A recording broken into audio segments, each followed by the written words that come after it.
6-7! 6-7! Yeah, we've all seen the 6-7 meme by now, and if you spend even a little bit of time, if you're online even a bit, you know what I mean? Those weird little clips that pop up on your feed, completely chaotic, barely making sense, but somehow still funny enough that you stop for a second and watch it anyway. And honestly, I don't know if it's just me, but sometimes when I see stuff like that, I catch myself thinking something a little strange, which is that I'm kind of scared for Gen Z. I scroll, I watch, I laugh at nonsense memes just like everyone else. But sometimes when I'm watching yet another insane jumbled edit, I start thinking something's changed with how we experience the internet. And the strange part is that most of us don't even question it anymore. We open our phones, we start scrolling, one video turns into another, and suddenly we've watched 50 different clips in 20 minutes without really remembering half of them. It's like our attention is being stretched thinner and thinner every day, but because everyone around us is doing the same thing, it just starts to feel normal. I do it too. Sit on the couch at night, promise myself just 5 minutes to wind down. Then suddenly it's 40 minutes later and I've watched dozens of strange memes and edits. Barely jokes, just noise. When I finally log off, it's like my brain's been sprinting even though I've just been sitting there doing nothing. A lot of people feel exhausted, mentally exhausted, like your mind never really gets a moment to slow down. And it's strange because our generation is probably the most entertained generation that has ever existed. There is always something to watch, something to scroll, something new popping up on the screen every few seconds. When people say Gen Z is cooked,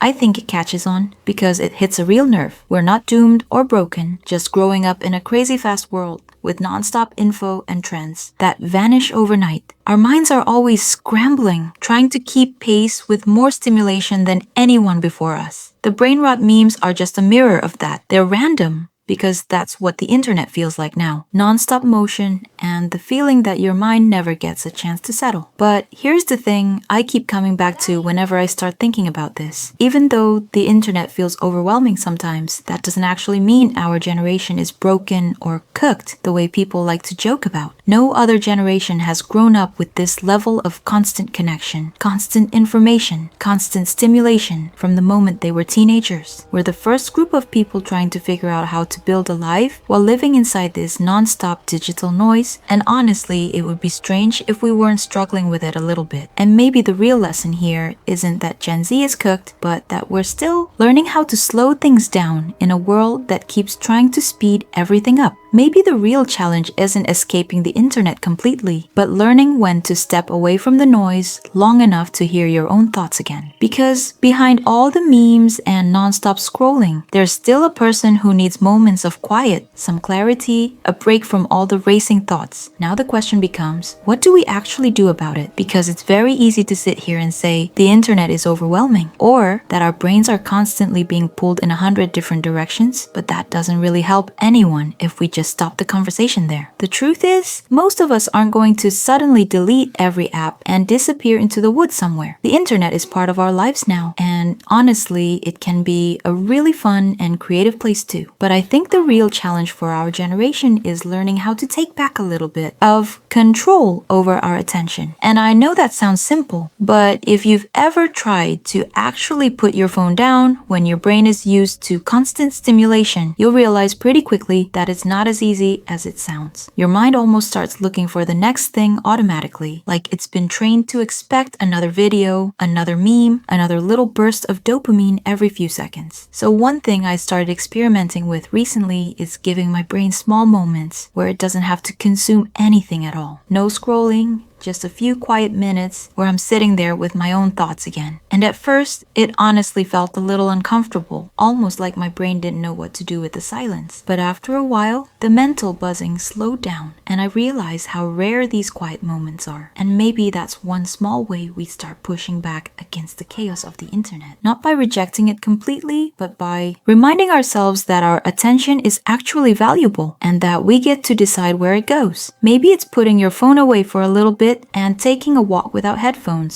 Maybe it's sitting and letting your mind wander. Maybe it's just noticing when scrolling stops feeling fun and starts feeling draining, and stepping away before your brain turns to mush. None of these things are big, dramatic life changes. They're small moments that slowly give your mind space to breathe again. And honestly, I don't think Gen Z is cooked. I think we're just the first generation trying to figure out how to live in a world where the noise never really stops. And like anything else, learning how to navigate that takes time. So if your brain feels overwhelmed sometimes, if the scrolling gets a little out of control now and then, don't beat yourself up about it. That experience is incredibly common right now. But maybe every once in a while, you can give your mind a little break from the phone and see what it feels like when things finally slow down again.